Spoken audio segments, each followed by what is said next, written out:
KPBS On Demand is supported by Splatero, helping homeowners pay off debt by offering streamlined access to your home's equity with no additional monthly payments or new debt. Splatero provides a lump sum payment in exchange for a share of your home's future value. Pre-qualification is available at splatero.com. Good morning. I'm Annika Colbert. It's Wednesday, September 29th. San Diego's independent budget analyst retiring. More on that next, but first, let's do the headlines.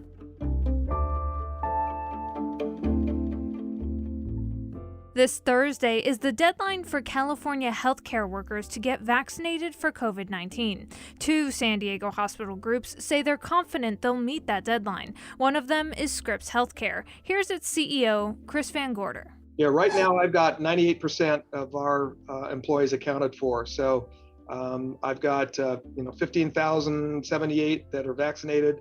Another under 180, they're actually in process of getting their second vaccination. Van Gorder says the hospital has granted medical or religious exemptions to about 570 employees.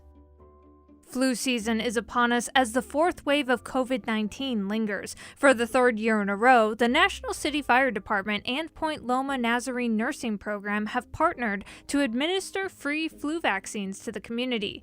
Monique Sawyer is the Associate Dean of Nursing at Point Loma Nazarene University. It comes back every year, and now that we are opened up, if you will, the flu has a lot more opportunities to spread. Just because COVID's here doesn't mean the flu isn't here either. They can exist together. We can be infected with both. Sawyer wants the public to know that both vaccines can be given at the same time.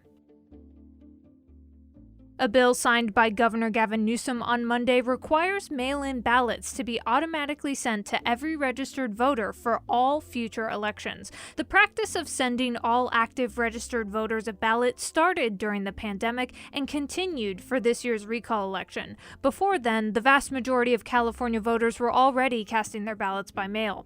From KPBS, you're listening to San Diego News Now. Stay with me for more of the local news you need. KPBS On Demand is supported by UC San Diego's Art Power, presenting cellist Joshua Roman, performing from his album Immunity, alongside music by J.S. Bach and more. Sunday, June 22nd at UC San Diego's Epstein Family Amphitheater. Reserve your tickets at artpower.ucsd.edu.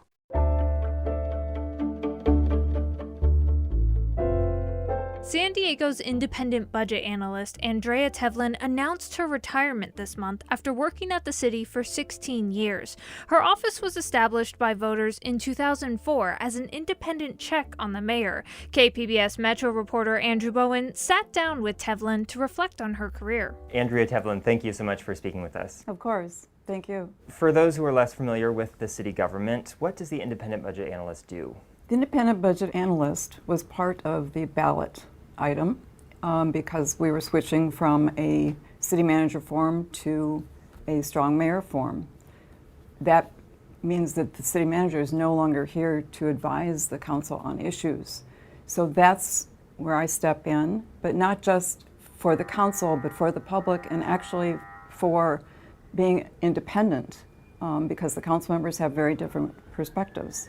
So your position was born out of the 2005 financial crisis that the city faced. Right. What was going on at that time, and why was it determined that an independent budget analyst was necessary? From what I understand, there was a lot of concern about having factual information from the staff even at that point. The public did not understand the processes. So that's why they felt you should be independent because the council is varied, and then you have a mayor who is political as well, and he's now running the city with 10,000 employees reporting to him. And they thought that this would help the public, it would help the council, because with factual information, that's how you get good decisions made. You don't get good decisions from a lack of transparency. That was the other issue that was huge. There was a lack of transparency here, and they wanted those two elements, transparency and independent. So you've chosen to make this position a lot more about transparency than just, analyzing and budgets. The community. Yeah, so why was that important to you? I guess just from my experience, I would have been in this field for, 30 some years when I came here. And I just know that that's an important part of the process because they can really make a difference when they're coming to the council or to the mayor if they have good information. I just felt a responsibility for it. What was one of the most difficult moments in your career at the city? My most difficult moments were in the beginning when no one understood what this office was going to do, particularly the mayor's office. And it was difficult to get into that point where I could convince people that we are here to stay, we're going to do our job, we're going to be factual, we're going to be transparent, and that's it. And it just took a while. What are some of the most joyful moments of your career at the city? I think the most joyful moments have been when people in the council and the mayor's office and other people in the community and groups got to learn about what we were doing, and then it kind of just slowly continued to grow in our work and and the respect that people had for us, and that is what made me extremely happy. The city is about to start looking for your replacement. If you could give that person some advice, what would you say to them? The most important thing, of course, is to not be political, but you have to understand politics, and you're in that world all the time. And you have to be really diligent about it, because obviously you're going to have some people who don't, even council members who aren't happy with you. Andrea Tevlin, congratulations on your retirement. Thank you for your service to the city, and thanks for your time today. Thank you. I appreciate it very much.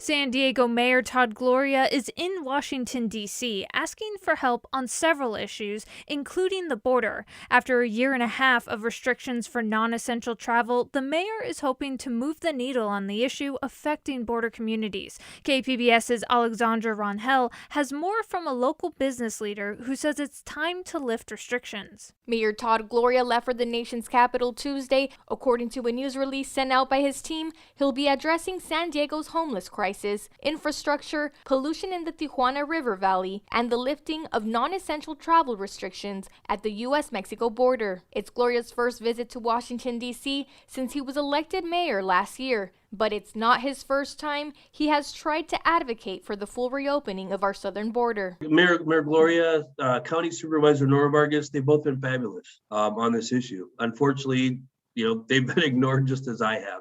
Jason Wells with the San Ysidro Chamber of Commerce says he's also tried bringing attention to the matter. Wells hopes October 21st will be the end of border restrictions. And that was KPBS's Alexandra Rangel. The California Corrections Department is appealing a court settlement that would mandate dramatic reforms at a San Diego prison.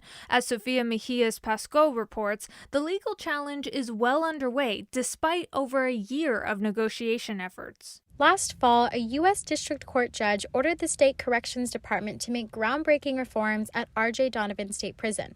The decision came from a lawsuit against the department in which residents with disabilities alleged they were targeted and abused by corrections staff. Now, a year later, negotiations over the reforms are coming to a close, but they face another challenge, an appeal from the Corrections Department, which seeks to roll back court oversight over how the reforms are implemented. Corrections officials have said they're committed to improving the prison, but want to make the reforms without the court's supervision. Lawyers for Donovan residents will have to respond to the department's appeal in court by next week. That was iNewsSource investigative reporter Sofia Mejias Pasco. iNewsSource is an independently funded nonprofit partner of KPBS.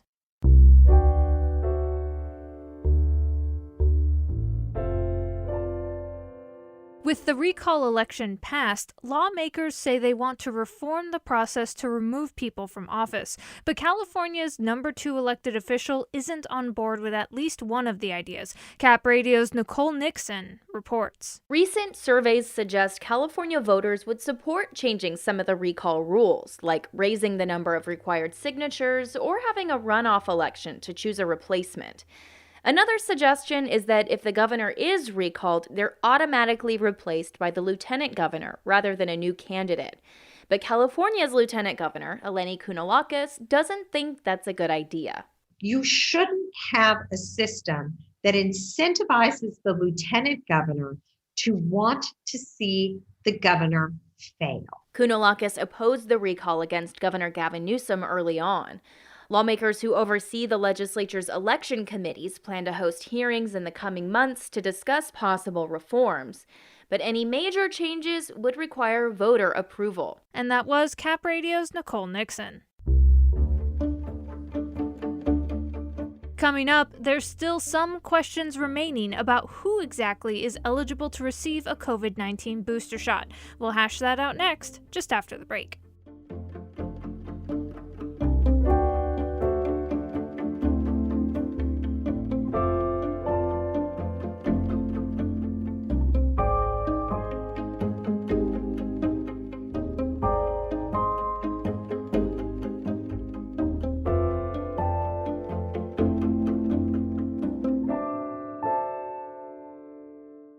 KPBS On Demand is supported by Splatero, helping homeowners pay for home improvements by offering streamlined access to your home's equity with no additional monthly payments or new debt. Splatero provides a lump sum payment in exchange for a share of your home's future value. Pre-qualification available at splatero.com.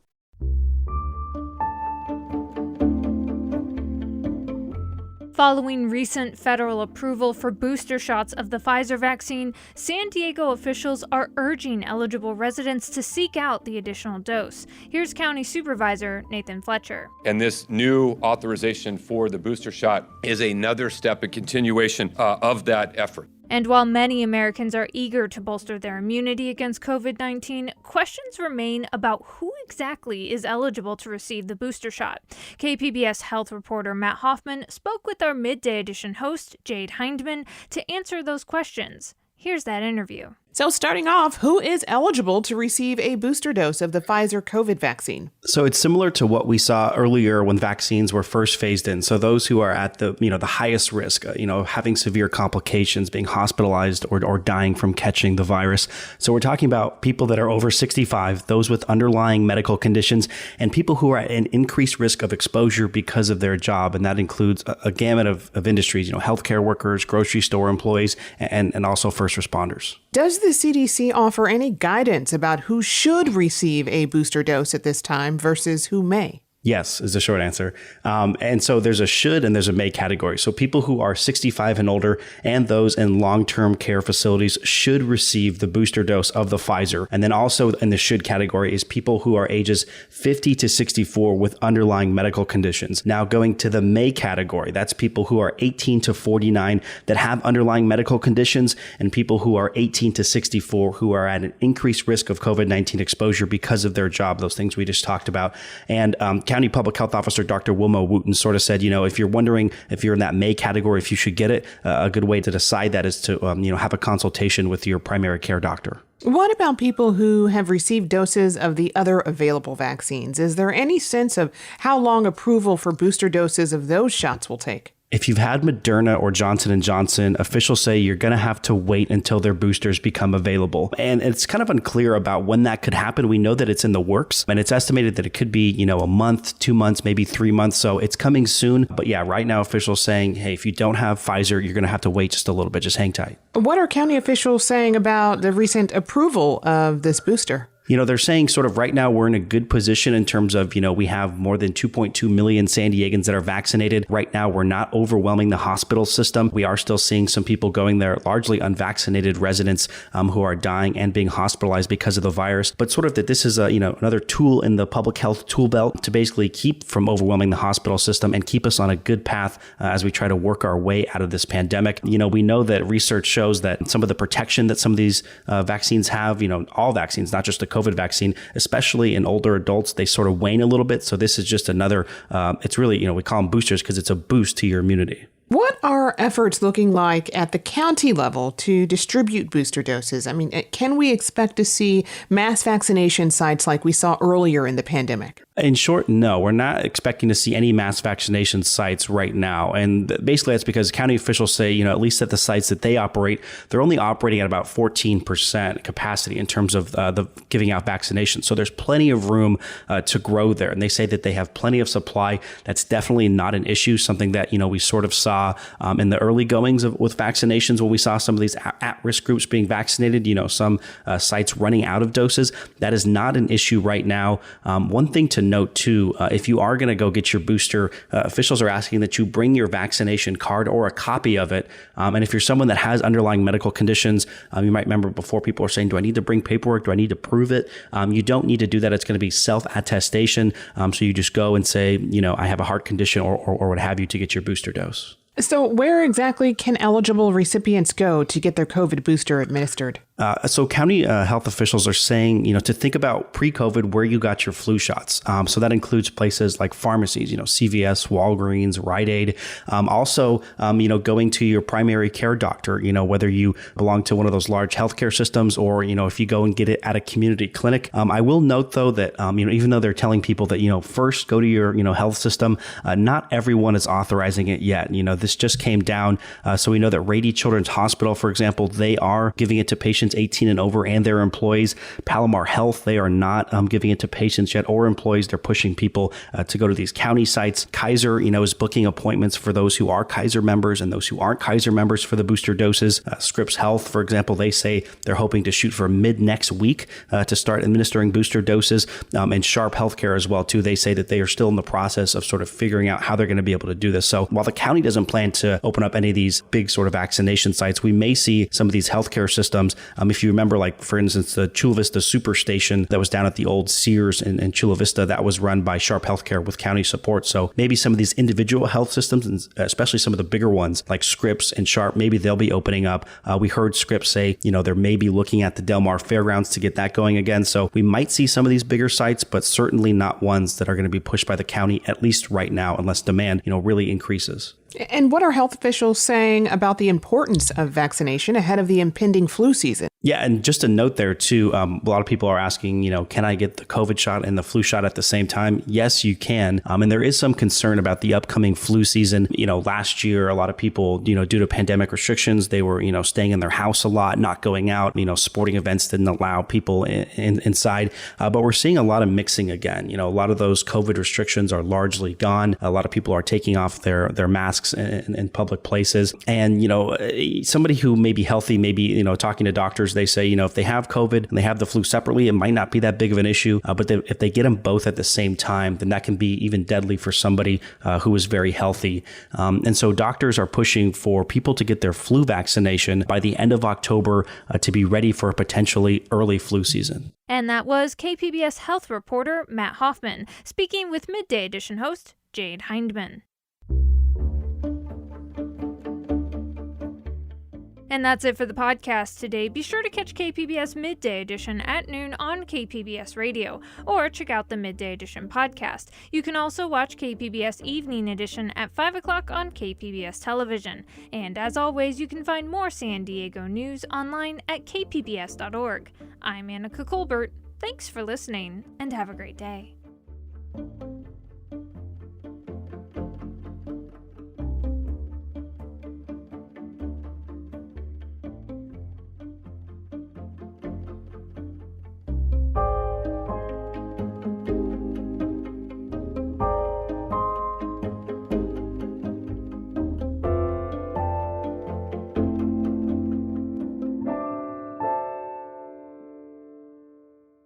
KPBS On Demand is supported by UC San Diego's Art Power, presenting cellist Joshua Roman, performing from his album Immunity, alongside music by J.S. Bach and more, Sunday, June 22nd at UC San Diego's Epstein Family Amphitheater. Reserve your tickets at artpower.ucsd.edu.